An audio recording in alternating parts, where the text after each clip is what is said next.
No es que nuestro cuerpo tiene un espíritu, sino nuestro espíritu tiene temporalmente un cuerpo, que es el vehículo que nos va a servir para realizar todas las actividades durante la encarnación. Y el espíritu conserva todo lo que ha aprendido de sus vidas pasadas, como también sus atributos, como también sus defectos, sus inclinaciones, sus bajas inclinaciones. Por eso, Chico Xavier decía de que al espíritu se le reconoce por la transformación moral, decía Chico, la transformación moral, repitiéndolo a Kardec, ¿no? Transformación moral y el esfuerzo que hace por vencer las bajas inclinaciones que traen sus vidas pasadas. Porque eso tampoco se olvida. Si uno viene a encarnar todo un nuevo cuerpo, el espíritu es el mismo. Si es un espíritu que ha sido vicioso en su vida anterior, pongamos que se ha arrepentido, entonces va a haber una lucha, ¿no? Por esas inclinaciones. Si no se ha arrepentido, seguirá con sus vicios en el nuevo cuerpo. Se manifestará. En la pregunta 368 dice, ¿el espíritu debe unirse al cuerpo? ¿Ejerce sus facultades con plena libertad? Contestan los espíritus, el ejercicio de sus facultades depende de los órganos que le sirven de instrumentos. Dichas facultades se debilitan a causa de la densidad de la materia. O sea, para nosotros el cuerpo, que muchas veces lo queremos tanto y lo cuidamos tanto y nos preocupamos tanto por el cuerpo, este cuerpo es un obstáculo para el desarrollo de esas facultades que trae el espíritu. Porque cuando uno es espíritu, está en espíritu, en esa fase espíritu, entonces no tiene las limitaciones de los órganos. Por ejemplo, el espíritu puede ver, no hay distancia que no pueda ver. En cambio, los órganos visuales, los ojos, tienen una limitada visión, un limitado alcance, entonces van dificultando. No podemos volitar, el espíritu volita, no vuela. Si ahora vuela, tendría que tener alas.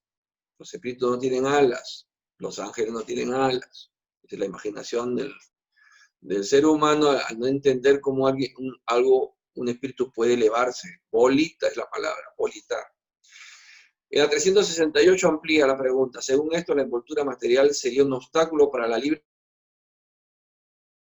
manifestación de las facultades del espíritu. ¿Sí, como un vidrio opaco impide la propagación de la luz? Sí, y muy opaco. O sea, ni siquiera ese ejemplo que le da Kardec, como para darnos una idea de lo que están diciendo, de lo que impide el cuerpo físico al desarrollar al espíritu sus facultades, dice sí, y muy opaco. O sea, recalcan eso. Kardec comenta, la acción de la materia densa del cuerpo sobre el espíritu se puede comparar también con la del agua cenagosa, ciénaga, agua barrosa, que limita la libertad de movimiento del cuerpo sumergido en ella, ¿no? Miren la comparación que hace Kardec ampliando este tema. En la pregunta 369 dice, ¿el libre ejercicio de las facultades del alma se encuentra subordinado al desarrollo de los órganos?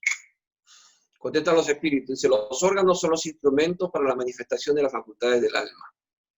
Esa manifestación se encuentra subordinada al desarrollo y al grado de perfección de dichos órganos, así como la calidad de un trabajo depende de las herramientas con las que se lleva a cabo, ¿no? Nunca se han visto ustedes en la situación que tienen que lavar algo y no tienen un martillo y agarran una piedra, qué dificultad se hace, ¿no? Una piedra. Clavar, en cambio, el martillo es perfecto, porque es preciso, hecho para clavar, y se clava muy bien. Claven con una piedra, ¿verdad? Qué incómodo que es, porque no está hecha la piedra. Entonces, es el ejemplo de que nuestros órganos van a ser de acuerdo también a la calidad de trabajo. Por eso, a partir de que fuimos cavernícolas, en los cuerpos de los cavernícolas, si se acuerdan, lo que estudiamos en historia universal, vimos que el cuerpo de un cavernícola es un cuerpo grotesco, ¿no? Un cuerpo rudo, necesario para ese clima rudo, esa vegetación ruda, todo el mundo era rudo. Entonces necesitaba para sobrevivir eso. A medida que hemos ido evolucionando y ha habido más comodidades, y han vencido muchas enfermedades, entonces el cuerpo se ha ido afinando. Y es más así que cuando avance nosotros nuestro proceso de evolución, o por ejemplo veamos nos describen, por ejemplo, a los de Alción, ¿no? El periespíritu de un ser de Alción, allá en Alción, todavía no desprendido de su periespíritu, lo describen como personas muy altas, que tienen la forma humanoide, pero muy altas, muy espigadas, muy delgadas, dice, brazos largos, y muy altos, muy altos. Pues entonces ese es el periespíritu, ese es el cuerpo que han adquirido ellos al estar en un mundo feliz, se estiliza. Ya no hay una musculatura que es necesario. Ahora está de moda hacer músculos, todo el mundo quiere ser musculoso, pero realmente es, mientras más comodidades tengamos, menos dificultades tengamos, entonces no es necesario tener esos cuerpos rudos, ¿no? En la pregunta 370 dice, ¿se puede inferir a partir de la influencia de los órganos una relación entre el desarrollo de los órganos cerebrales y el de las facultades morales e intelectuales? No, dice. No confundáis el efecto con la causa. No tiene nada que ver desarrollo de órganos cerebrales, de cabezones, con facultades morales e intelectuales. No tiene nada que ver. El espíritu siempre posee las facultades que le son propias. O sea, por más que venga un niño con una cabezota, no quiere decir que va a ser avanzado en la parte de inteligencia o la parte moral, porque puede ser que haya tenido un problema en la bomba y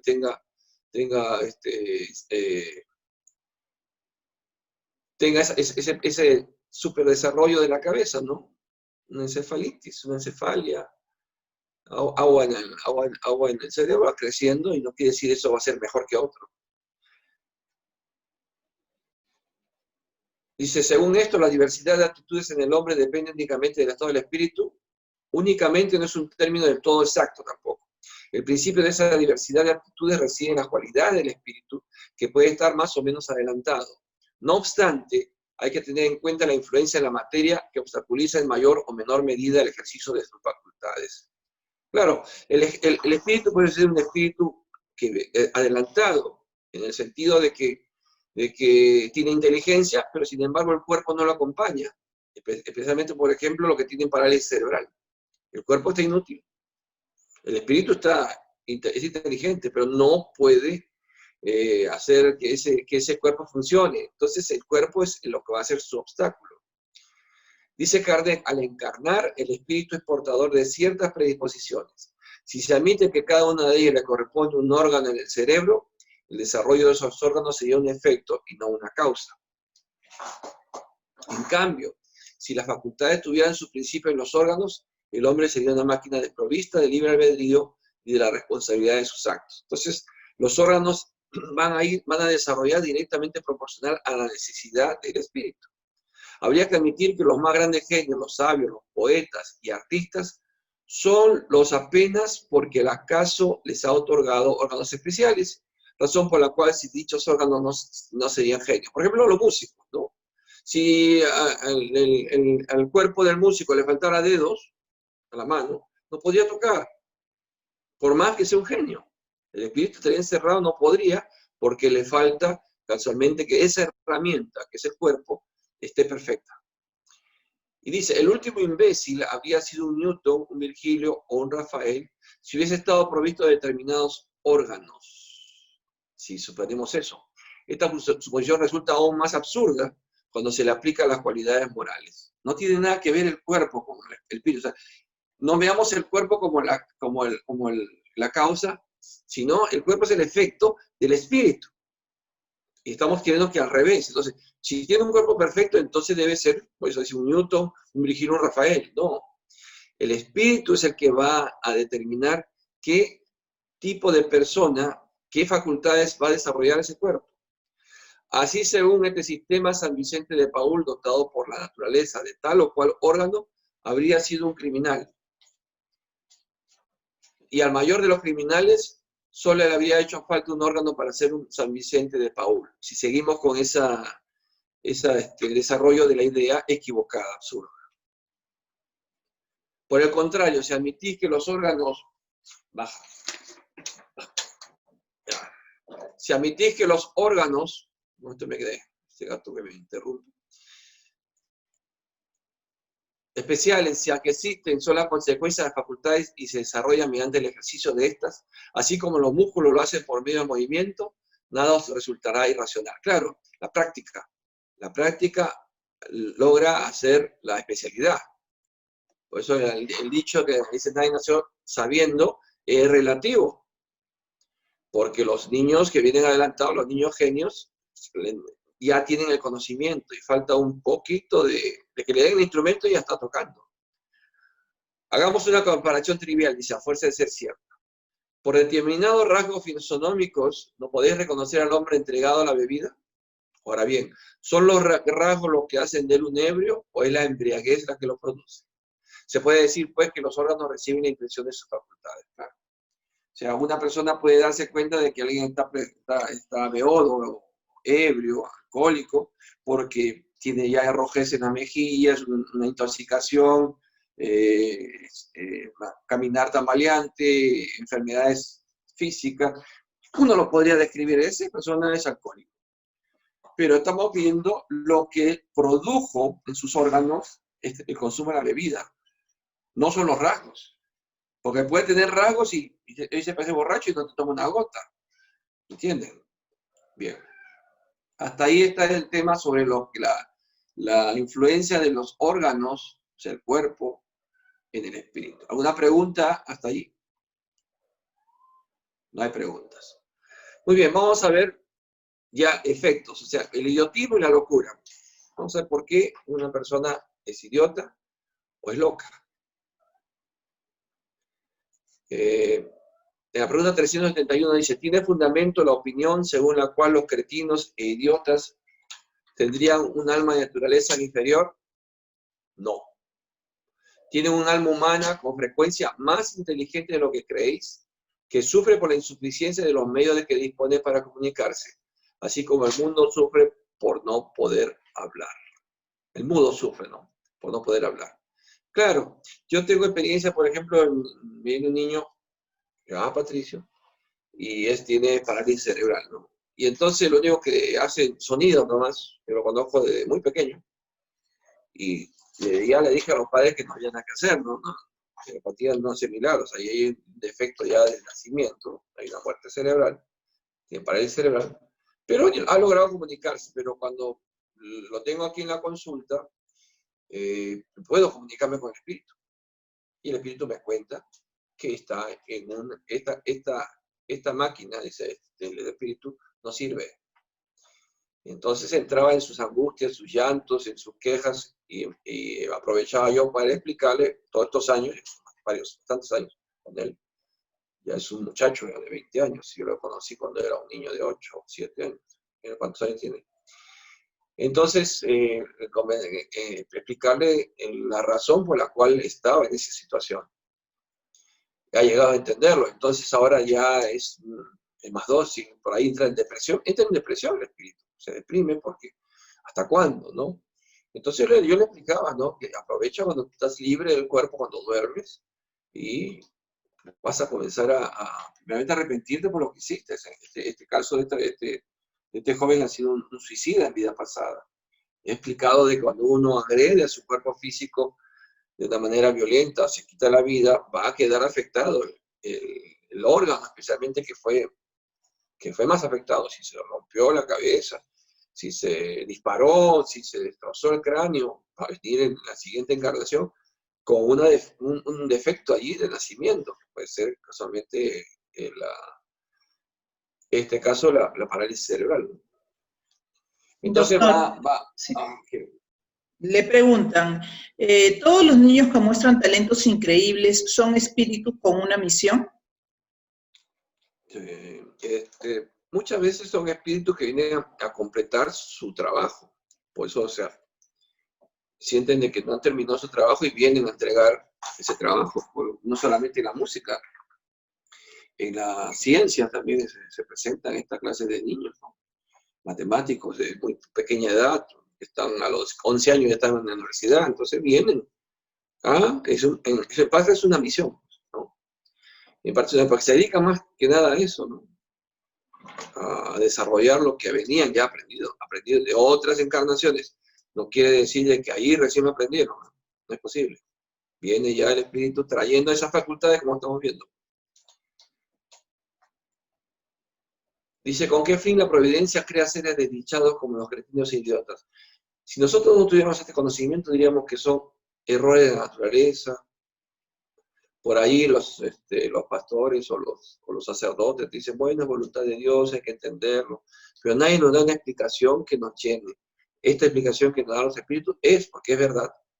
Nos da en una parte a los padres consuelo, en otra parte al espíritu, porque ya que no puede entender en forma consciente ese encarnado, al espíritu se le explica también esto, entonces empieza a tener una resignación, ¿no? Y aceptar su estado. Dice, son espíritus que habitan en cuerpos de idiotas como castigo, expiación.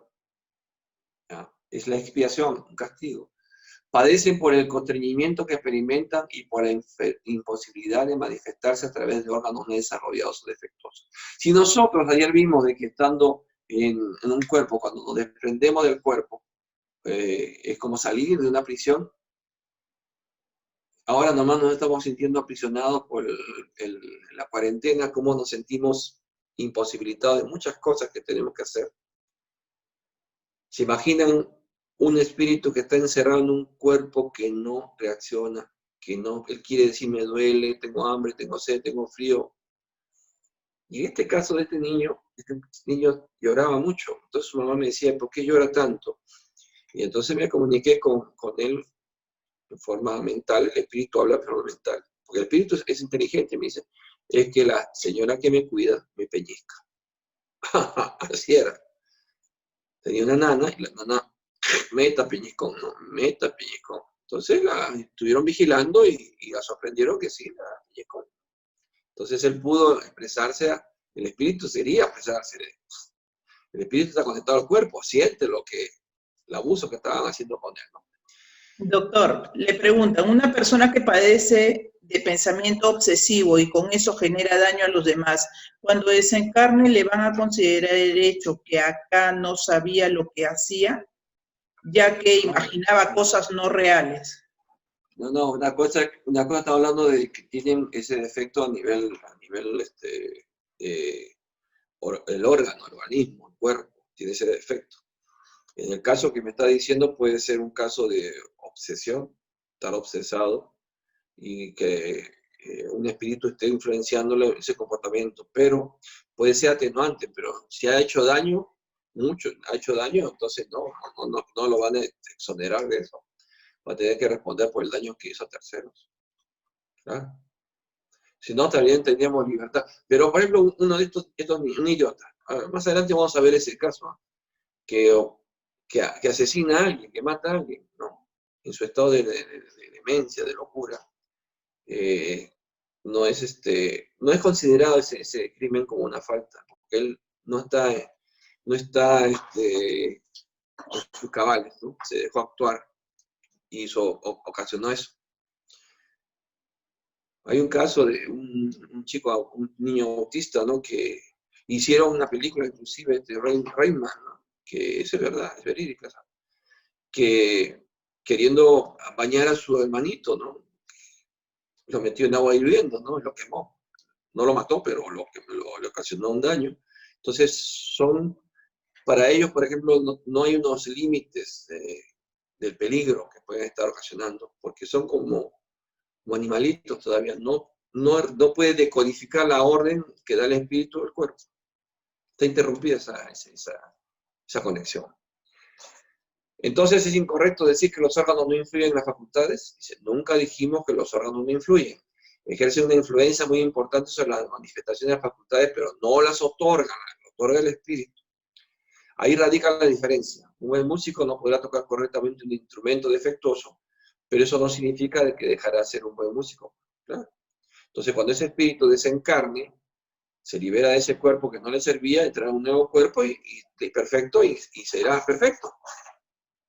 Es el cuerpo que está mal. Kardec comenta, es necesario distinguir el estado normal del patológico, ¿no? Patológico quiere decir enfermedad, enfermo. En el estado normal, lo moral supera el obstáculo que la materia le opone.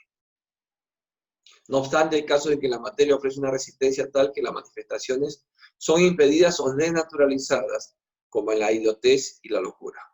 Las manifestaciones son impedidas o desnaturalizadas, por eso en el caso de Rayman no querían hacerle daño, pero no razonó de que el agua hirviendo quemaba, ¿no? Esos son casos patológicos, y como han dicho, estado del alma no goza de plena libertad, la propia ley humana la exime de la responsabilidad de sus actos, ¿sí? Por eso son inimputables. Por eso es una de las estrategias que utilizan los asesinos, los psicópatas, de declararse inimputables. No, nosotros no somos conscientes de lo que hacemos. Y la ley lo permite, ¿no? O sea, hay una salvedad. Pero tiene que probarse, pues. Un psicópata no, el psicópata sabe, lo que pasa no tiene conciencia moral. En la 373 dice, ¿cuál es el mérito de la existencia de seres que como los idiotas y los cretinos, al no poder hacer el bien ni el mal, no pueden progresar? Se trata de una expiación impuesta al abuso que han podido hacer de ciertas facultades en vidas pasadas. Es un intervalo. O sea, la expiación, traducimos de expiación, castigo, es para rescatar una deuda, pagar una deuda. Entonces, si este espíritu encarnado en otro cuerpo, en otra existencia, en la existencia anterior, puede ser, tiene que venir a su nueva existencia con las limitaciones de lo que ha ocasionado él. Si ha sido un espíritu muy inteligente, pero ha utilizado su inteligencia para hacer daño, para hacer maldad, para crear armas de destrucción, para hacer daño, vamos. Entonces, en su nueva existencia vendrá con una limitación cerebral, un idiota, un cretino, tarado, más puede venir también con síndrome de Down, también puede venir con síndrome de Down, casi siempre es por ahorcamiento, son suicidas que se han ahorcado. Entonces, como ha habido una hipoxia, una falta de oxigenación por la soga, o por los lazos, por el cable, lo que se colgó, entonces vienen casualmente en la siguiente encarnación con el síndrome del par 21, anomalía del par 21, entonces vienen con un síndrome de Down. Entonces no hay una encarnación que Dios se haya equivocado, no hay errores, es un error de naturaleza, no, es una expiación, un pago de deuda, un castigo para el espíritu. Entonces podríamos decir, pero también castigan a la familia. Miren, aunque no lo crean, muchas veces la familia, la mamá, va a recibir, o en otros casos de papá, cuando la mamá a veces no, pero casi siempre la mamá. Es planificado antes que venga a reencarnar ese niño, y muchas veces está dentro del grupo familiar. Entonces allí donde el espíritu que sabe que este miembro de su familia va a reencarnar y va a tener que pagar esa deuda de una manera así como un síndrome de Down, un idiota, un imbécil, todo eso son insultos, pero no son insultos, son todos patológicos. Entonces, ese amor que tiene la familia, entonces uno de ellos dice, yo quiero llegar primero para poder recibirlo cuando ese espíritu encarne y ser su madre y cuidarlo. Entonces ahí vemos madres que una vez cargaba a su hijo para llevarlo a sus terapias. ¿No? Ese hijo nunca va a mejorar, pero lo llevaba a sus terapias, ya un muchacho ya grande, cargándolo, o los quieren y los aman y los cuidan, porque ya ellos tienen un compromiso moral que han hecho esa promesa de cuidarlo cuando venga. Eso también es el amor, ¿no? Una manifestación. Como aquel que lo rechaza, ¿no? Que rechazan y no te sabes, no es mi hijo, pero aquí pues, ese no tiene amor, pero siempre dentro de la familia alguien lo va a acoger y va a ayudarlo. Doctor, le preguntan, ¿las personas que son autistas o sufren de algún trastorno mental no son conscientes de lo que hacen? ¿Cómo es que pueden avanzar a otro nivel si no son conscientes de sus acciones? Es que cuando está dormido, el espíritu se libera y el espíritu es consciente ahí. Allí donde siente la punición. Por eso dice el espíritu, tengo que regresar a mi prisión, a mi cárcel. Entonces ese espíritu sabe de que por qué está allí, por qué está pasando esa etapa de entrar en un cuerpo, una máquina que no funciona y estar 8, 10 o 12 horas, todo el tiempo despierto, ahí sentado, mirando al cielo, mirando al techo, no pudiendo elaborar pensamiento. Ese es el castigo. Si no, no habría sentido. No tendría sentido si el espíritu está adormecido. ¿De qué vale? El espíritu sabe lo que está pasando, ¿ya? Dice, ¿el cuerpo de un idiota puede entonces albergar un espíritu que haya animado un hombre de genio en una existencia precedente? Sí, la genialidad a veces se convierte en una calamidad cuando se abusa de ella. Claro, lo estamos diciendo, ¿no? Los que tienen brillantes mentes brillantes y no utilizan eso para el bien, lo utilizan para el mal, entonces tendrán que venir con esas deficiencias. Carré comenta, la superioridad moral no siempre se corresponde con la superioridad intelectual. Eso también es, para poder llegar a ser un espíritu sabio, un espíritu bueno, tiene que tener las dos habilidades, haber desarrollado la parte intelectual y haber desarrollado la parte moral. Porque puedes tener haber desarrollado una encarnación, una superioridad mental, inteligencia, pero moralmente no, es inmoral, hasta puede llegar a ser un inmoral, ¿no? Utilizarlo para su beneficio, para explotación, etcétera, su inteligencia. Y en otra encarnación puede venir a aprender la parte moral, ese hombre es el santo. Su inteligencia media, pero su moral es un santo. Entonces la idea es que en dos encarnaciones se logre, en una se logre una encarnación, una de estas, estos avances, esta evolución a nivel espiritual, y en la otra la evolución a nivel de inteligencia. Entonces se convierte ya en un espíritu bueno. De ahí a menudo deban sobrellevar una existencia inferior a la que ya vivieron y una causa de padecimientos. Los obstáculos que impiden al espíritu manifestarse son como las cadenas que limitan los movimientos de un hombre vigoroso. Se puede decir que los cretinos e idiotas son viciados por el cerebro, así como el cojo lo es por las piernas y el ciego por los ojos, ¿no? O sea que es un obstáculo también, así como el cuerpo puede ser un obstáculo, esa deficiencia mental también es un obstáculo y una forma de espiar bien difícil para el espíritu. En la 374 dice, ¿el idiota en el estado de espíritu tiene conciencia de su estado mental? Ahí está la respuesta, sí, muy a menudo, sí. Comprende que las cadenas que impiden su vuelo son una prueba de expiación. ¿Sí? Si no, no tendría razón, pues. Ellos tienen que saber que esa cadena, esa jaula, esa prisión, como me decía un autista, ¿cómo ves el mundo? Le pregunté a un niño autista. Me dice, a una caja, ponte una caja, el espíritu, ponte una caja y dale dos huecos, o sea, como los ojos, pero no mires pegado a la caja, mira la parte de atrás, así veo yo el mundo, o sea que veo partes. Por eso el autista vive su mundo, ¿no? Ve más su interior como si estuviera volteado y no, eso ve, eso es lo que ve. Por eso ni quieren mirar porque no ven realmente todo el panorama, sino ven fijaciones en alguna cosa. En la 375 dice, ¿cuál es la situación del espíritu en la locura? Es un estado ya más alterado, ¿no? Alterado de conciencia. El espíritu en el estado de libertad recibe directamente sus impresiones y ejerce directamente su acción sobre la materia. O sea, cuando está el espíritu en el estado de libertad. En cambio, cuando está encarnado, o sea, está en un cuerpo físico, se encuentra en condiciones por completo diferentes y la necesidad de hacerlo solo con la ayuda de órganos especiales. O sea, el espíritu está encarnado, está metido en este cuerpo. Entonces no puede estar en estado de libertad como cuando está uno dormido, el cuerpo se queda allí y el espíritu sale, está libre.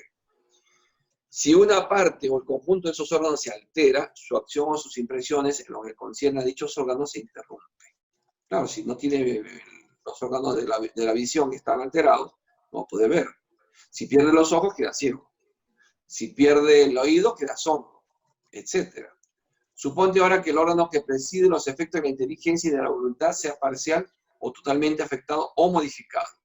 Y fácil te resultará comprender que dado que el espíritu solo tiene a su servicio órganos incompletos o desnaturalizados, de ahí debe resultar una perturbación de la que el espíritu por sí mismo, en su foro interior, tiene absolutamente conciencia, pero cuyo curso no es dueño de detener.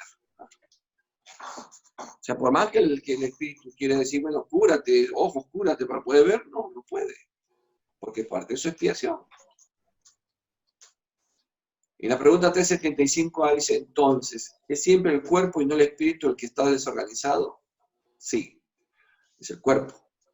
Con todo, no hay que perder de vista que así como el espíritu actúa sobre la materia, esta reacciona sobre él en cierta medida. El espíritu puede encontrarse momentáneamente impresionado por la alteración de los órganos a través de los cuales se manifiesta y recibe sus impresiones. Puede suceder que a la larga, si la locura dura mucho tiempo, la repetición de las mismas acciones termine por ejercer sobre el espíritu una influencia de la que solo se liberará después de separarse por completo de toda impresión material. Yo tenía un paciente que hasta que lo conocí era mecánico, ¿no? Hace muchos años, y entonces era una persona normal, pero empezó a tener medias manías y no querer comer, y fumar y fumar y fumar. Bueno, hasta el momento ya entró en un estado de esquizofrenia adulto, ¿eh? O sea, tuvo una infancia normal, una juventud normal, y de adulto le vino estos estados de alteración y fue internado y declarado esquizofrénico. Lo interesante es que venía a mi consulta y yo lo encontró, porque yo no vivía en Perú, y uno de esos viajes que venía a ver a la familia, lo encuentro tirado en la puerta de la casa de mi padre, en la puerta. Porque mi padre, incluso mi mamá alimentaba a mi mundo, le daba comida. Entonces, el fijo, cliente fijo, su caserito, recibía comida. Entonces me sorprendió verlo, y tú no eres su fulano de tal. Y me miraba así, pero ya todo barbudo, descuidado, ¿no? Y empezó a reírse así. Y entonces dije, ¿cómo es, no? ¿Qué te habrá pasado eso?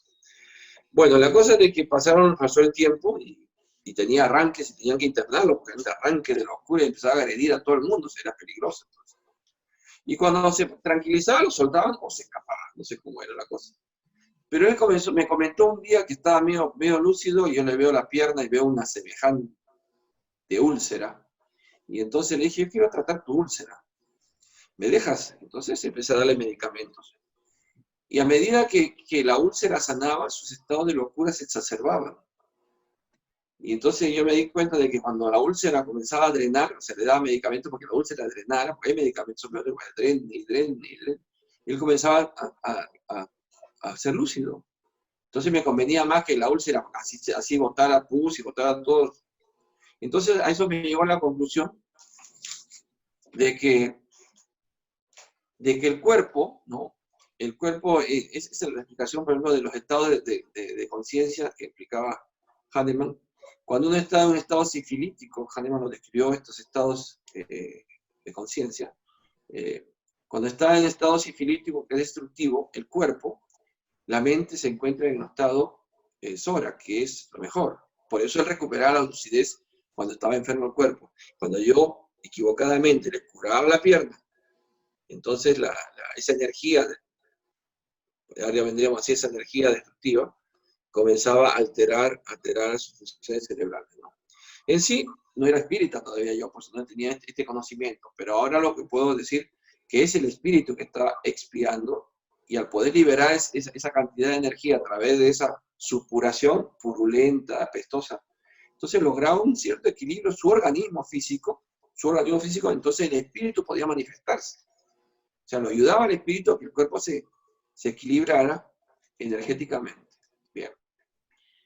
Continuamos. La Doctor, pregunta es, sí. le preguntan, ¿y cuando Jesús curó a los enfermos mentales, endemoniados, ciegos, y se supone que estaban expiando, no los debió curar, sin embargo lo hizo, y les decía, tu fe te ha curado? ¿Cómo entendemos eso? Que no curó a todos.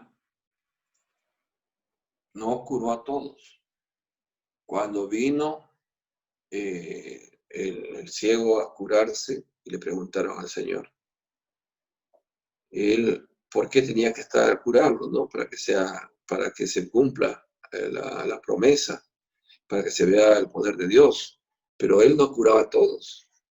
Venían cientos y curaba determinadas enfermos que ya habían expiado el tiempo necesario para poder ser rescatados. Jesús no pudo alterar ninguna ley. Dios no altera sus leyes tampoco. Entonces Jesús menos. Entonces, cuando le preguntan al ciego Bartimeo, ¿no? que Jesús le doy la vista, ¿quién pecó? ¿Este o sus padres? ¿No? Entonces Jesús le dice, ni este ni sus padres, él vino aquí y está para la gloria de Dios, ¿no?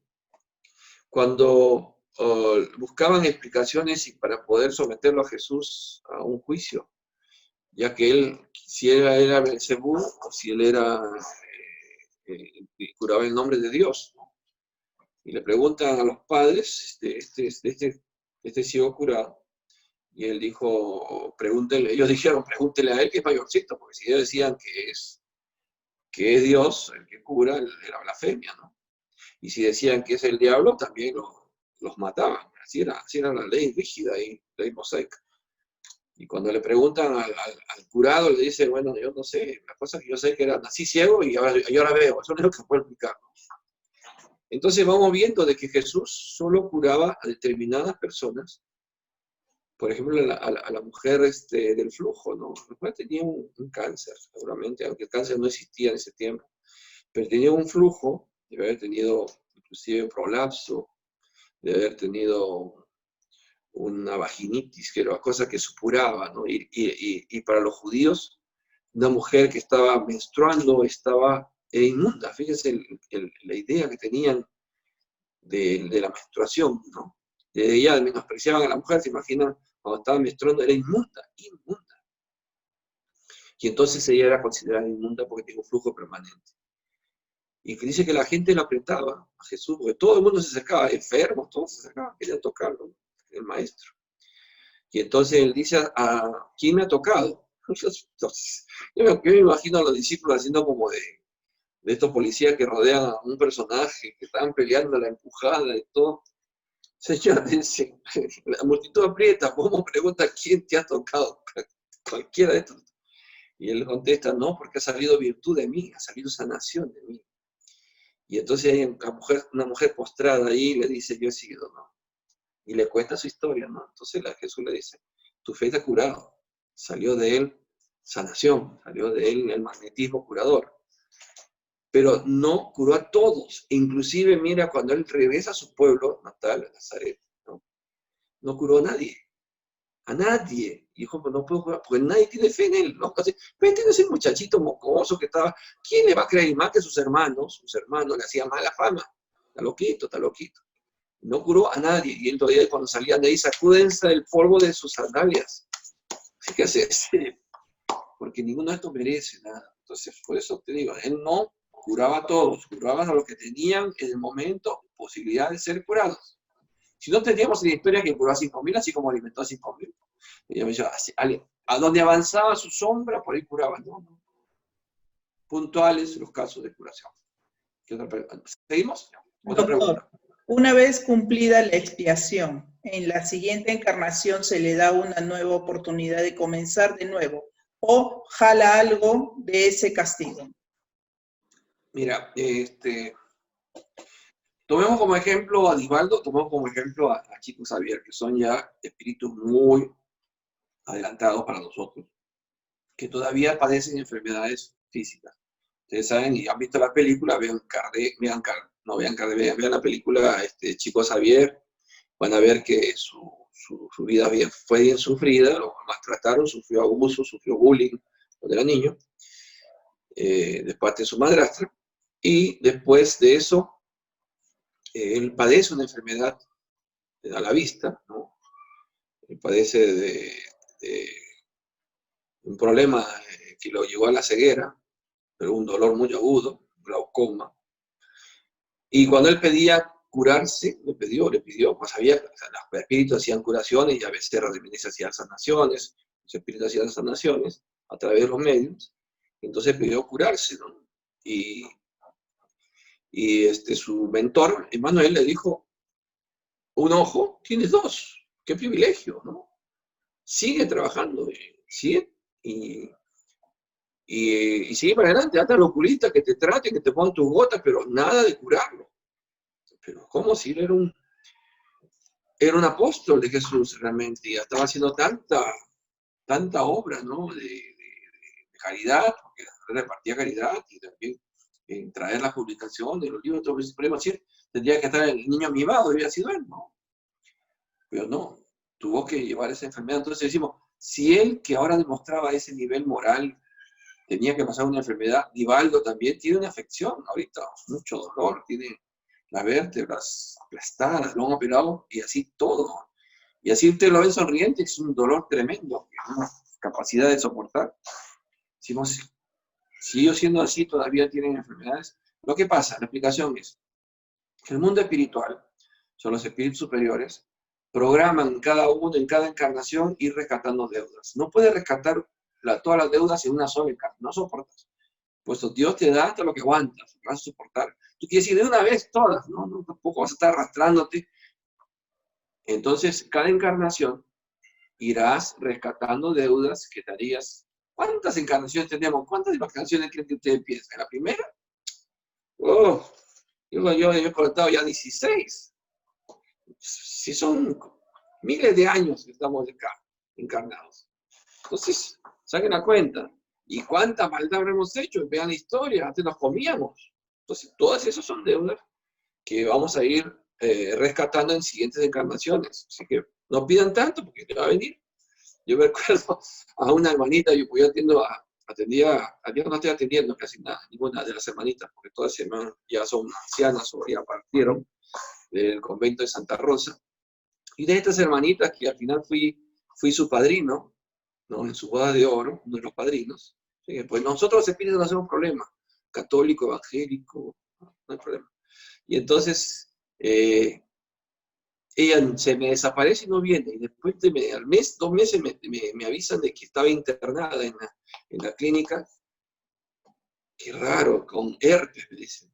Herpes. Bueno, cuando esté mejor, que venga. Y así, pues, 2 meses después de estar internada, vino acá. Y vino con una cara de sufrida. Y eso es un hábito bien riguroso, ¿no? De crema y su cofia negra. Y entonces todo sufría. Vengo para que me ayude a quitarme el dolor. Pero, a ver qué pasó, porque yo no solamente era muy amigo de ella. A ver, hermanita, ¿qué hizo? Porque un amigo espiritual me dijo, pregúntale qué hizo. Entonces, a ver, hermanita, ¿qué hizo? Ay, padre, me decía padre. No, sí soy padre de familia. Dígame David. No, usted es mi doctor. Muy ceremoniosa, una señora mayor. Resulta de que yo estaba orando sola en mi celda, porque ellos son de claustro, en celda. Solo le dan permiso a venir al médico en mi celda. Entonces entré en un estado de oración, de éxtasis, vamos a ver después en éxtasis. Entonces dije en mi oración, Señor Jesús, quiero sentir el suplicio que sufriste tú al ir al Calvario. Le dio un herpes zóster que le empezó y le dio toda la vuelta a la cintura, así el latigazo, ¿no? ¿Para qué pides eso? Sintió el latigazo, no fue latigarlo, sintió el latigazo que le atravesó, así le dio la vuelta. Eso es herpes zóster, que da la vuelta, el septo intercostal, que es dolorosísimo. Y le he estado tratando más de 1 año para poder quitarle eso. Nunca pida eso. Menos mal que no pidió que sentí la corona de Cristo, porque ahí tenía que iba a tener. Después nos reíamos, ¿no? Ya no le gastaba ninguna gracia. No hay que pedir eso, no se esfuercen. ¿Ah? Quiero sentir nada, quiero sentir. Doctor, en regresiones, ¿podríamos saber qué deudas estaríamos pagando? Mira, yo hablo con mi propia experiencia, ¿no? Porque en Brasil está haciendo la doctora Pinto, está haciendo regresiones espíritas, porque en regresiones hay mucho que hablar y mucha mentira, ¿no?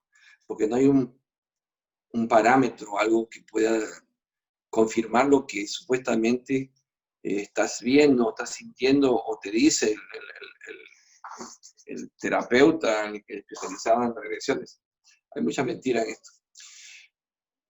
Uno puede retroceder en el tiempo y ver la situación en la cual lo ha llevado a una situación actual. Una regresión que yo hice con una joven, de las pocas regresiones, pues no se me emocionen, que, sí hace regresiones, no quiero filas acá afuera.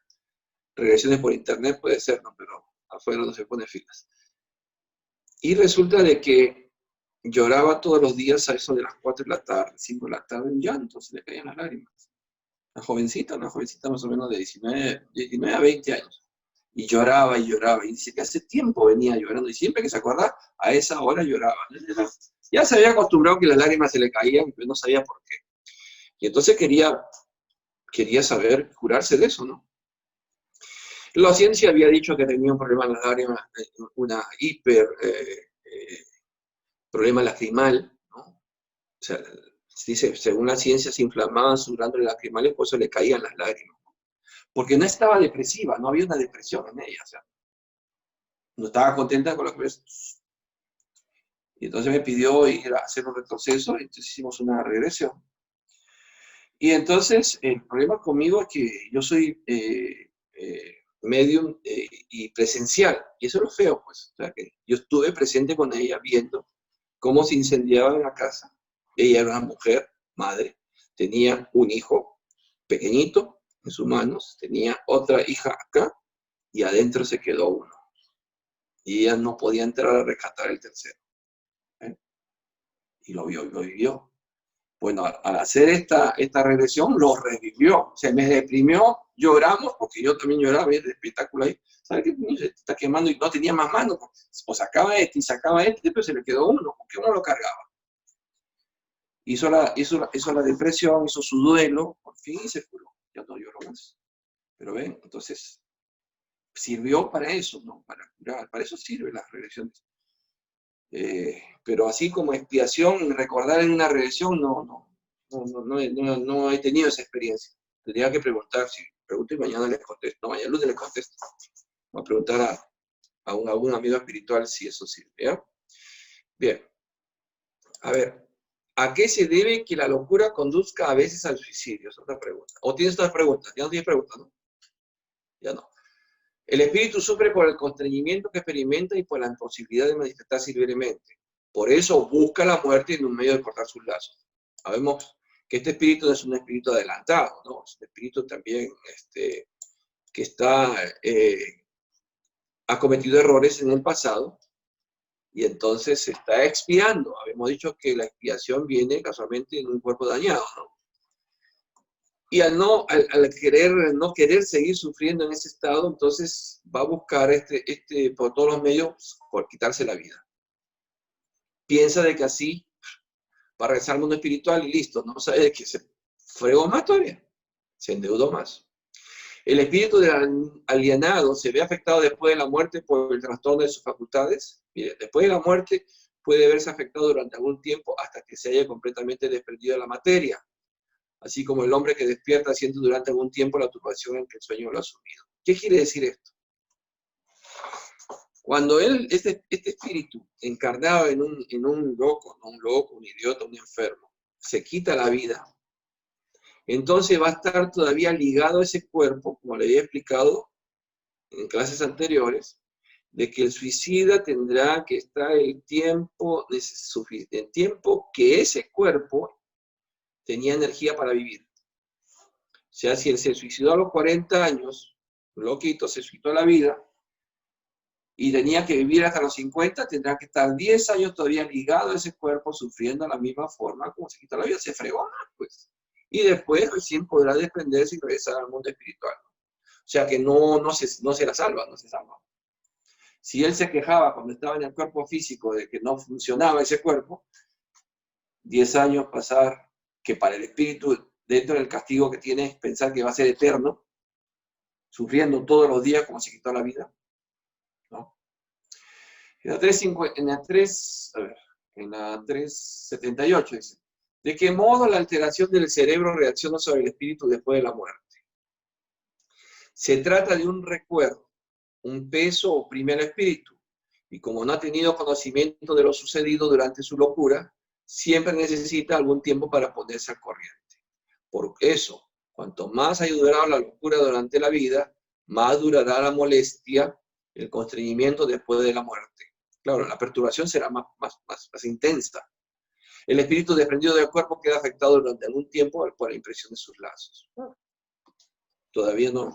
Ustedes, si la turbación de día es pesada, salir de esa turbación, especialmente los espíritus que están endeudados, un espíritu que está expiando va a tener más todavía tiempo necesario para poder desprenderse de ese peso.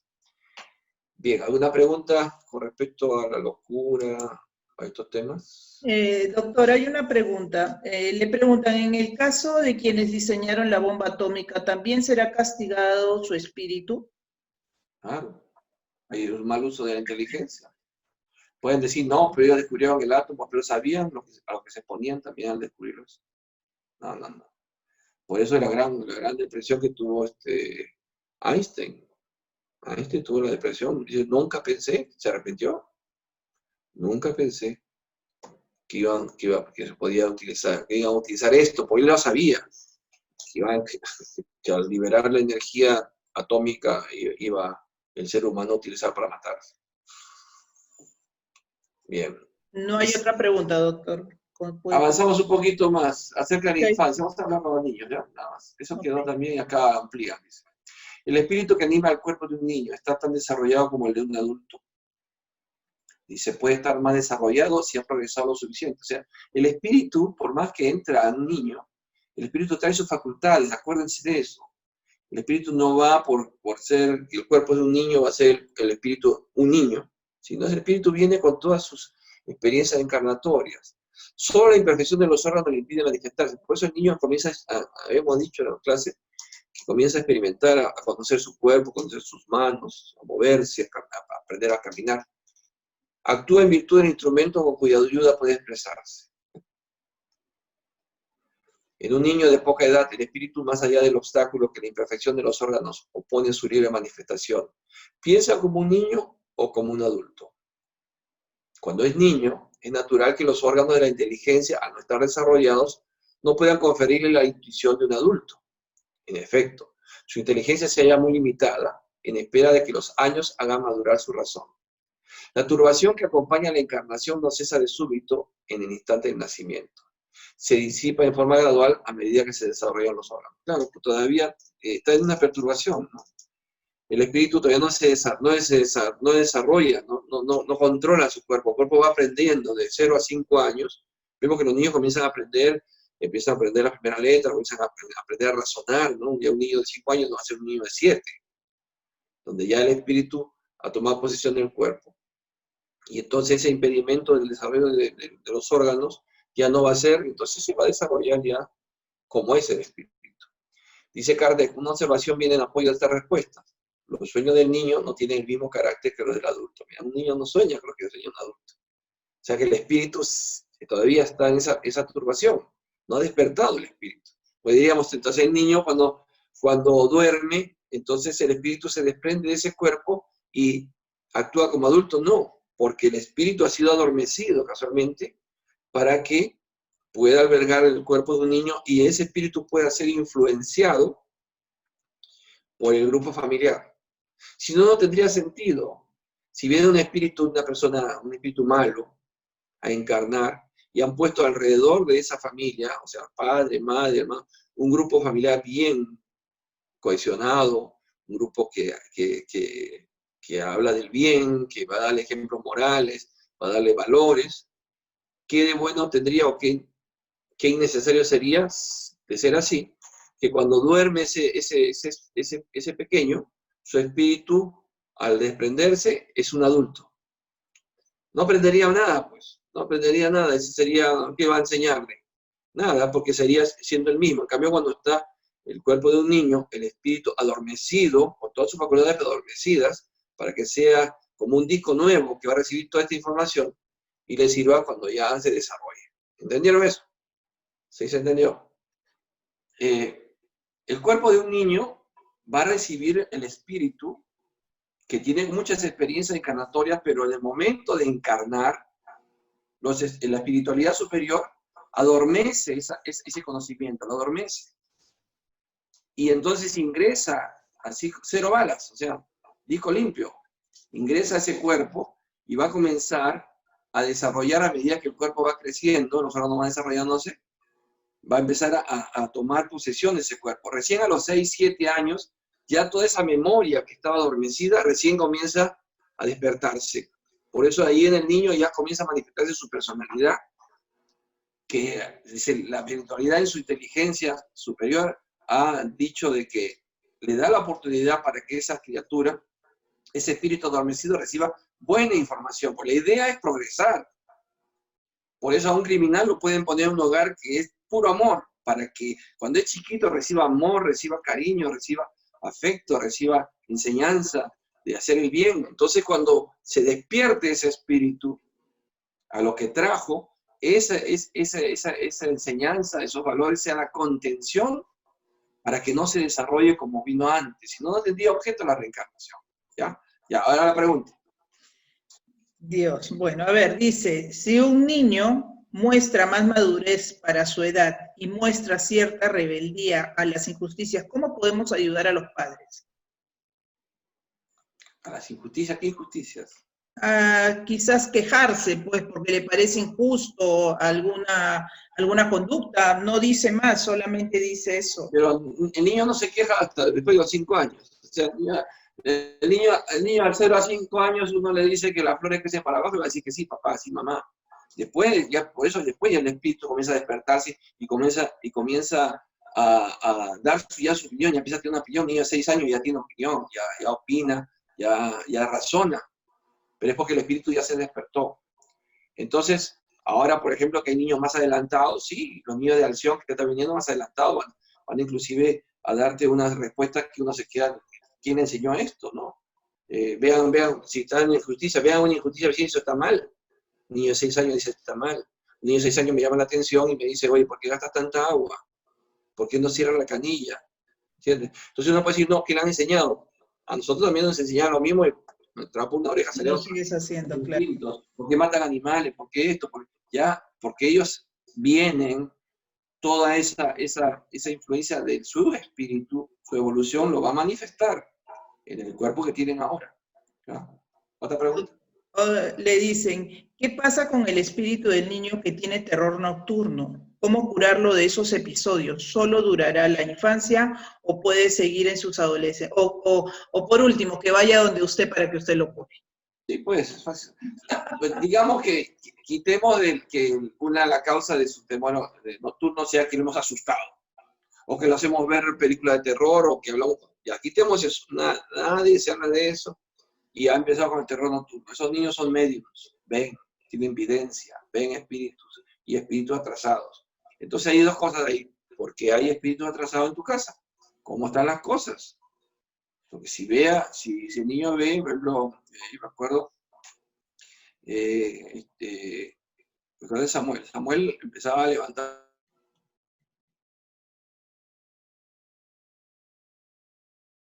y dije, ¿por qué hace eso? No lograba ver ningún espíritu. Entonces, cuando un amigo espiritual me dijo, ¿por qué no le muestras una foto? Muestra una foto de tu papá. Y entonces yo le mostré la foto de mi papá y igualito extendió las manos, ¿no? Entonces, ven espíritus buenos, pero también ven espíritus atrasados. Nosotros estamos dejando entrar espíritus atrasados, pues se asusta. Ya, digamos que se asusta. ¿Qué hace con él?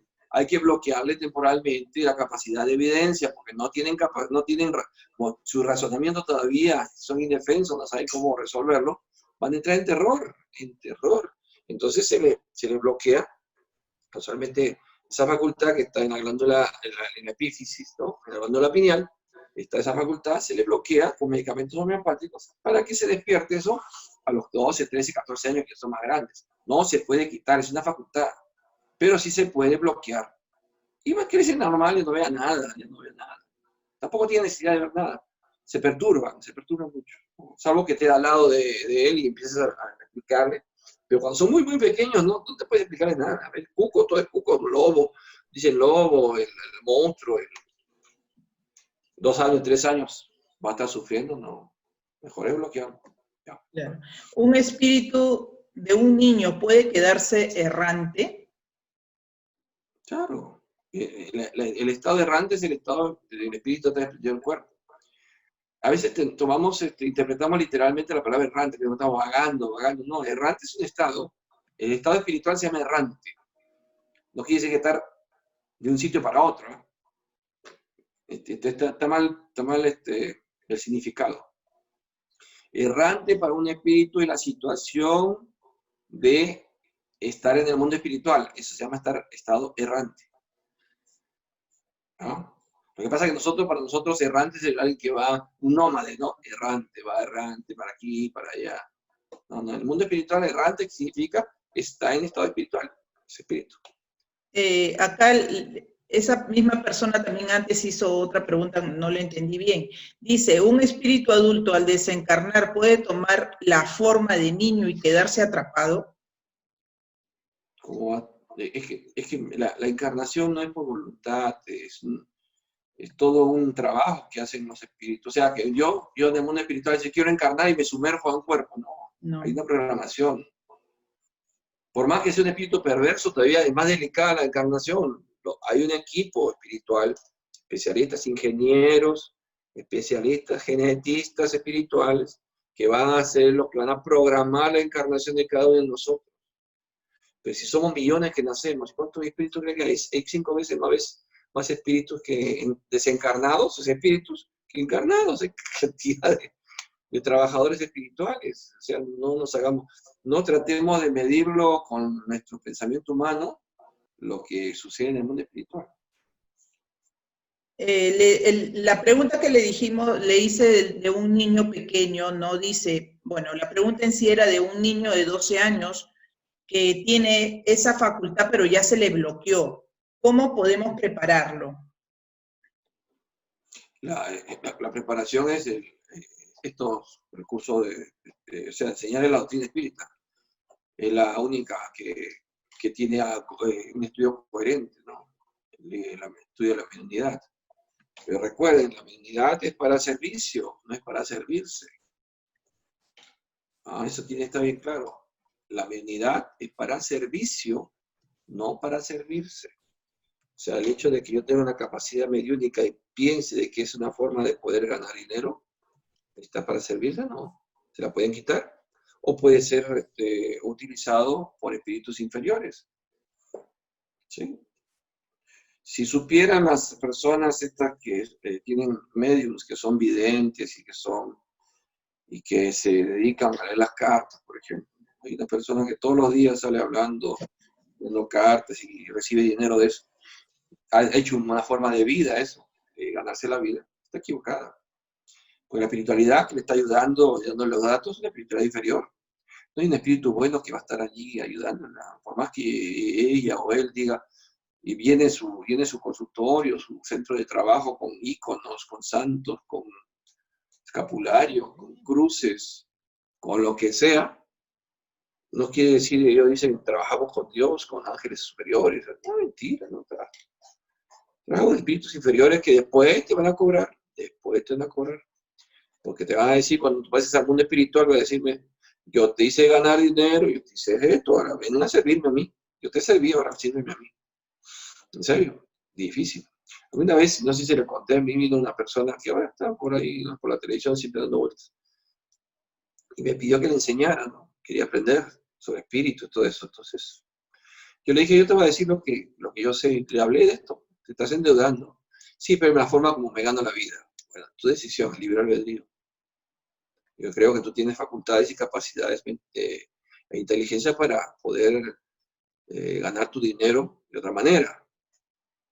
Y si quieres hacer esto, pero si puedo hacerlo esto sin cobrar es otra cosa, ¿no? Si tú te pones a como preguntar, pero también te arriesgas a que son espíritus bajos los que contestan. Y se queden ahí o se queden con tu familia, ¿no? Mejor no hacerlo. La mediunidad es para servir, no para servirse. Eso acuérdense. ¿Eh? Así que aquel que venga a un curso de mediunidad y piense que, bueno, con esto me vuelvo pues un jailil y esas personas están equivocados, se van a endeudar. Yo no las juzgo. O sea, yo dije la verdad. Si esa persona hizo su libre albedrío, bien, ¿no? Pero no, y también nosotros cometemos errores y vamos a esos lugares, ¿no? No solamente se endeuda el que está haciéndolo, sino el que va a consultar. Porque ese sí, va a consultar porque quiere saber, ¿no? Ese es lo que tenemos todos los humanos, ¿no? Queremos saber qué va a pasar allá, qué va a pasar. Pero el espíritu que nos da la información, que nos lee la mente, a nosotros nos lee la mente, y le da la información al medium, y entonces el medium te dice, pues, tu vida de que naciste, este sabe, esta sabe, este sabe, porque me ha dicho cosas que nadie sabía. Te ha leído la mente, simplemente, y le da la información al medium, y entonces tú ahí estás de caserito, preguntándole todo hasta qué ropa ponerte, y endeudándote con estos espíritus, que va a su vez absorben tus fluidos, porque son vampiros espirituales, y uno se hace casero ahí. El libre albedrío, pues, después vienen las lamentaciones, ¿por qué en mi casa me pasa esto? ¿Por qué hay mucho movimiento? ¿Por qué se enferma la gente? Porque tú estás invitando a tu casa a los espíritus. Cuando uno dice, y no puedo ir a reprenderlo, yo reprenderlo. Si los miro, que va a decir, pero si nosotros no venimos, nos trajeron. Claro. Y además yo no voy a casas a hacer esas limpias, no se hace eso. Seguimos. ¿Una pregunta más? Sí, todavía. No, es que ahí dejamos. 381. A ver, mire, cuando el niño muere y recobra de inmediato el espíritu su vigor primitivo, así debe ser, puesto que está liberado de su envoltura carnal. No obstante, solo recobra su lucidez primitiva cuando la separación es completa, es decir, cuando ya no existe ningún lazo entre el cuerpo y el espíritu. También tiene que haber un proceso, liberarse. Se libera del cuerpo físico, el espíritu ya entonces recobra su lucidez, pasa la perturbación. Una pregunta más, ¿el espíritu encarnado, o sea, el cuerpo, sufre durante la infancia el constreñimiento que la imperfección de los órganos le impone? No. Ese estado es una necesidad.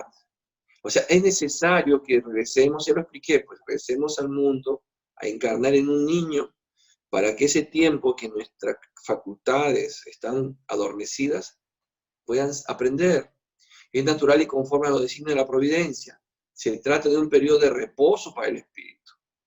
Se pasa en la infancia, porque los niños son felices. De 0 a 5 años son felices ellos. Que el mejor juguete no agarran 2 chapitas y están felices. Ellos tienen felicidad. Ahora son infelices cuando no tienen alimentación, pobrecitos, no tienen vestimenta, no tienen amor. Eso es otra cosa. Pero de por sí la esencia de un niño es feliz. Es feliz. A ese niño que le carenció, dale de comer, dale amor, ¿no? Y vas a ver cómo va a ser feliz. ¿No es así, Pilar? ¿No sonríen los niños cuando sienten sus necesidades básicas satisfechas? Sonríen, porque son felices. Bien. A ver. ¿Cuál es la utilidad para el espíritu de pasar por el estado de infancia?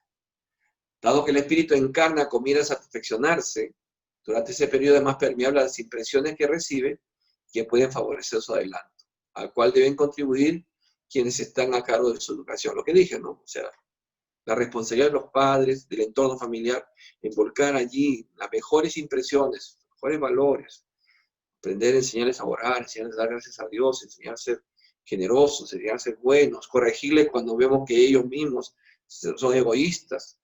Pero si tienen un ejemplo que somos egoístas, hablamos mal de todo el mundo, tenemos vicios, ¿qué ejemplo estamos dando? Después no nos quejemos cuando ya crecen y aumentan, además de las malas enseñanzas que recibieron en la casa, aumentan lo que le estamos enseñando, lo que viene de su espíritu, ya con sus imperfecciones, lo que viene. Por eso es muy importante la educación que se da en el colegio también. La educación que se da en el colegio es muy importante y es una gran responsabilidad de los ministerios de educación no meter contrabando, cosas que no son correctas darle a un niño. Y no quiero entrar a hablar bueno, mejor no. Esto lo dejamos para otros, si no hacen acá todo un debate. Bien, ahí quedamos en la 384, ¿ya? ¿Alguna pregunta? ¿Las personas que cobran por limpiar el aura y los chakras también se endeudan? Es lo mismo, sí. ¿No? No solamente se endeudan, sino que se pueden enfermar. Y se enferman.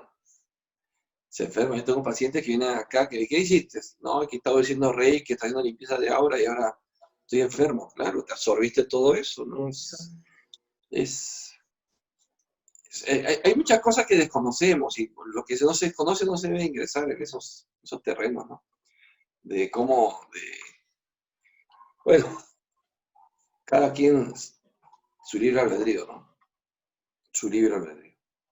¿No? Si se hacen lecturas en frío, ¿cuentan como deuda? En frío, dice, en frío no estaba preparada. Ah, que una persona que no estaba preparada para hacer, por ejemplo, encontré una persona en un supermercado y hay un espíritu a su costado. ¿Qué quiere comunicarse? Y le digo, tu mamá o tu papá me quiere decir esto, ¿no? Sí, pero el problema está que uno primeramente puede ser tomado como loco. Y segundo, que puede ser un espíritu burlón que aprovecha, y yo digo, le lee la mente a uno. La mente a esa persona que estaba, por decir mi ejemplo, en el supermercado, y te dice, dile tal cosa. Y uno le dice y la otra persona queda sorprendida, ¿cómo sabe usted eso? ¿No? Entonces, la idea de esa mediunidad ostensible, que es una mediunidad ostensible, no, reconozco que es una mediunidad ostensible, es educarla. Porque uno va educando en la mediunidad, entonces no sabe decirle al espíritu que viene a decir, dile tal. En este momento no. En esto, las comunicaciones deben ser en las casas espíritas donde hay un control, un cuidado de los espíritus buenos que no permiten que espíritus grandilocuentes, que hay grandilocuentes, pseudosabios, mentirosos, estafadores, engañadores, etcétera, etcétera, hagan presa de uno, porque a uno no lo dejan tranquilo, porque ellos están felices. Y uno se entusiasma también, ¿no? Vamos a decir, uno se entusiasma de recibir o ver a estos espíritus. Pero es la educación que uno va recibiendo al poder limitarlos, ¿no? Por ejemplo, un espíritu me viene y me quiere conversar. Entonces yo sé si ese espíritu es un guía mío, un espíritu bueno, entonces les doy cabida. Vamos a conversar porque vamos a conversar cosas elevadas. Pero si viene un espíritu, como muchas veces venían y me decían, oye, ¿sabes que fulano también se con chismes en el nombre de Jesús? Yo me encierro. Pido ayuda al mundo espiritual que lo retire ese hermano, que no voy a atenderlo y no atiendo. Si no te agarran, pero como radio, ¿no? Tú vas a comunicar a todo el mundo, mira, esto y esto y esto, ¿no? Uno puede perder la razón, ¿no? Puede ser obsesado o fascinado. Eso puede ser un peligro de los medios de la fascinación, ¿no? Que te convenzan, tantas cosas te van diciendo que te convencen de que tú eres el elegido, ya está. Y tienes que venir a este mensaje, y tienes que venir a entonces, y a uno lo van envolviendo, y uno se deja envolver, y al final termina mal, las consecuencias son malas, no son buenas. Los espíritus quieren comunicarse, pero uno tiene que tener la capacidad de decir, ahora no es el lugar. Espíritus sufridores ayudo, y ayudamos mucho en la casa espírita. Nos traen un montón de espíritus para que oremos por ellos, que lo ayudemos. Y, por ejemplo, yo atiendo a mis pacientes, y la mediunidad que yo hago es una mediunidad, no es que yo haga mediunidad cuando estoy atendiendo a un paciente, ojo, si no ahí estaría mal, no podría yo cobrar. Yo utilizo mi facultad, que Dios me ha dado una facultad, y me conecto con la persona. Y arriesgo también mi salud. En el Evangelio, según el Espiritismo, está bien claro. El magnetizador, pues yo soy un medio magnetizador, da de su magnetismo y pone en riesgo su salud. Tengo que cuidarme mucho, porque estoy dando un magnetismo mío. Ahí no viene un espíritu y me pone sus manos y es su energía de él. Eso se hace en la casa espírita, pues en la casa espírita no se cobra. Entonces, si hay un espíritu amigo de la persona que me dice, ¿podrías ver esto? Es un consejo que me está dando, no me dice, escribe tal cosa, no, es el desarrollo de mi conocimiento que voy a ir encontrando qué medicamento va a curar, si no, no podría cobrar. En las casas espíritas, por ejemplo, en Brasil, donde hay unidad ostensible, el doctor Becerra Menezes, por un ejemplo, y hay otros doctores, se incorporan en el cuerpo de un medium, que no es médico, inclusive hasta puede ser ignorante, porque la mediunidad no viene solamente a los inteligentes, vienen a personas muy humildes. Chico Xavier con la justa tenía secundaria, no tenía más estudio. Y entonces, el espíritu da recetan ahí medicamentos homeopáticos, tome tal, en esto y esto y esto, y él extiende la receta. Un papel simple. Y el paciente va y compra, pero ahí no cobra un sol, porque es el espíritu el que está haciendo el trabajo. ¿Entienden? Es muy distinto a lo que yo hago. Porque van a decir, ya muchos me han preguntado, pero entonces no debías cobrar tú, ¿no? Yo no hago mediunidad acá, ¿no? Yo hago mi trabajo y arriesgo mi salud. Entonces, todo obrero tiene su trabajo, igual que los médicos, ¿no? Lo que pasa es que utilizo otro mecanismo, una facultad que tengo, de que me la pueden quitar también si yo hiciera lo contrario. ¿No? Muy bien, y está en el Evangelio según el Espiritismo. O sea, que no es que yo invento, que busco una excusa. Y se lo puedo leer si quieres. Muy bien, otra pregunta, ya estamos llegando al final. ¿Por qué hay medium que ven, sienten y huelen? Y hay otros que utilizan su cuerpo para posesión. No. ¿Por qué se debe? Entonces, las mediunidades, hay muchas mediunidades. Pero la mediunidad que yo tengo tengo partividencia, psicografía, más que nada, psicografía y magnetismo. Pero hay otros medios que tienen, que son psicoparlantes, entonces el espíritu se incorpora y utiliza su voz para comunicarse. Hay otros medios que el espíritu viene y utiliza su mano para escribir, psicógrafos. Eso no lo hemos estudiado todavía. Hay distintas mediunidades. Hay mediunidades sensitivas que sienten, otros perciben olores. Esas son distintas mediunidades. Ya vamos a estudiar eso más adelante, ¿ya? Pero las mediunidades no es una sola. Hay un montón de tipos de mediunidades, distintas facultades que puede tener una persona. ¿Una sola persona puede tenerlas todas? No las tiene todas. Desarrolla siempre una más que otra. La gente que le gusta que le lean las cartas, las manos, saber su futuro, ¿puede tomar ventajas en su vida? ¿El espírita no estaría queriendo conocer el futuro y tomar ventaja en cierta manera? Esa es la idea, pues. La idea de consultar el futuro es para sacar ventaja, ¿no? Lo primero que me preguntan, yo quiero saber qué va a depararme mi futuro en el aspecto sentimental, en el aspecto económico, en el aspecto salud. Esa es la pregunta clásica, ¿no? Queremos saber, es una curiosidad, pero no está en nosotros el saber eso. Uno puede decir, tu salud, yo le diría, entonces, ¿cómo vamos? Pues, ¿estás cuidando? Si estoy comiendo chatarra, entonces tu futuro va a ser malo. En tu parte sentimental, ¿eres una persona honesta con tus sentimientos? No, me gusta jugar. Entonces, pues, es por lógica, ¿no? Pero queremos que nos den detalles, ¿no? No. Una vez que tengan este conocimiento, si lo hacen, ya nadie puede decir que no ha tenido conocimiento. Porque una cosa que yo siga el conocimiento, como dice, peco por ignorancia. No, ya no, pecas por ignorancia. Ya estás actuando ya, por eso digo, bajo tu responsabilidad, bajo tu libre albedrío. Listo, quedamos ahí. Entonces nos quedamos en la pregunta 385.